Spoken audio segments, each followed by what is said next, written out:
Berakhirnya penyaluran dana otonomi khusus Papua dan Papua Barat pada tahun 2021 mendatang banyak memperoleh perdebatan.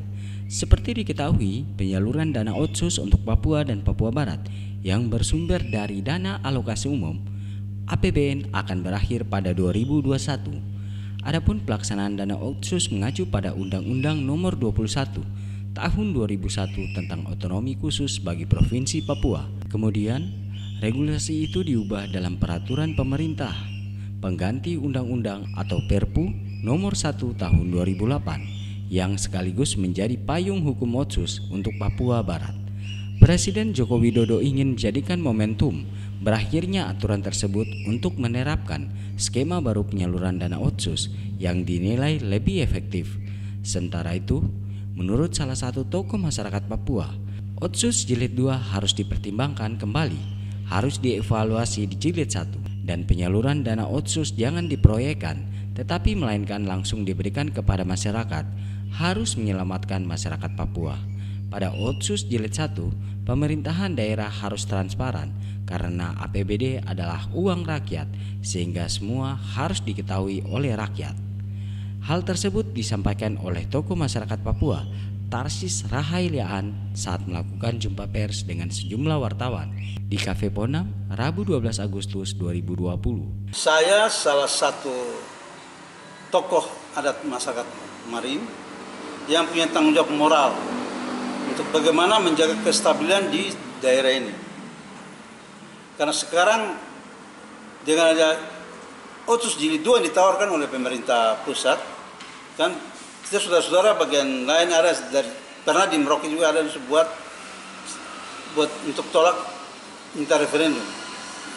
Kalau bagi saya sah-sah saja mereka, tapi kita harus punya tanggung jawab bagaimana menyelamatkan masyarakat Papua di bawah. Cukup sudah tahun 2000 banyak korban.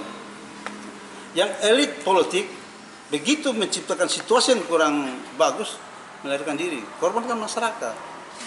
Dan saya salah satu yang masih hidup yang tanda tangan otsus jilid pertama. Dalam telinga saya itu bahwa jangan Papua minta merdeka. Dan itu tanda tangan. Tapi saya menurut hemat saya ikuti mau 19 tahun ini, saya itu bingung dengan skema pemberdayaan orang Papua. So, sampai sejauh mana? Jadi bagi saya itu otsus jilid 2 itu kita pertimbangkan dia. Pertama evaluasi jilid pertama, terus skema pemberdayaan orang Papua sampai di mana. Mari kita dulu sama-sama bijak melihat ini. Terus tanggung jawab bersama juga kami dengan kita saudara-saudara yang kenal kelahiran, macam ada orang. Saya yakin bahwa kita yang duduk kita orang beriman, punya iman. Iman ini kan fungsi kontrol bagi kehidupan manusia sehari-hari. Dan saya yakin berdasarkan iman itu pasti kita dari pemerintah pusat akan cari solusi temu jalan keluar yang terbaik untuk keselamatan orang Papua. Tarsis menegaskan bahwa tokoh masyarakat Papua meminta agar harus adanya dialog langsung dengan pemerintahan pusat. Dalam hal ini langsung berdialog dengan Presiden Jokowi. Ia juga akan tetap menghormati semua tokoh-tokoh masyarakat yang ada di Papua untuk menjaga perdamaian di Merauke, Papua. Menurutnya, berjayanya otsus jilid 1 banyak sekali terjadi masalah. Penyaluran dana otsus harus dilakukan secara transparan karena kucuran dana otsus oleh pemerintah pusat selama 11 tahun sangat banyak. Jadi saya tekankan itu, evaluasi kembali jilid 2 dan skema pemberdayaan orang Papua jilid pertama sampai di mana? Harus diperjelas. Mungkin dari Bapak sendiri langkah bijak apa yang akan Bapak lakukan terkait dengan proses ini? Ya, saya minta bantu bahwa orang-orang yang terkait dalam hal pemerintah harus memfasilitasi kami dengan Presiden, pemerintah pusat. Mari kita ketemu, kita bicara, dialog bersama. Dan saya minta libatkan semua tokoh-tokoh dari non Papua, karena kita ini sadar jika kalau kemerdekaan fisik, jika Tuhan yang menghendaki, tidak ada salah satu kekuatan di dunia bisa menghambat. Tapi kita sekarang orang Papua minta bagaimana bisa hidup, bisa mandiri di tanah ini. Jadi kegagalan otsus jilid 1 itu harus diperbaiki.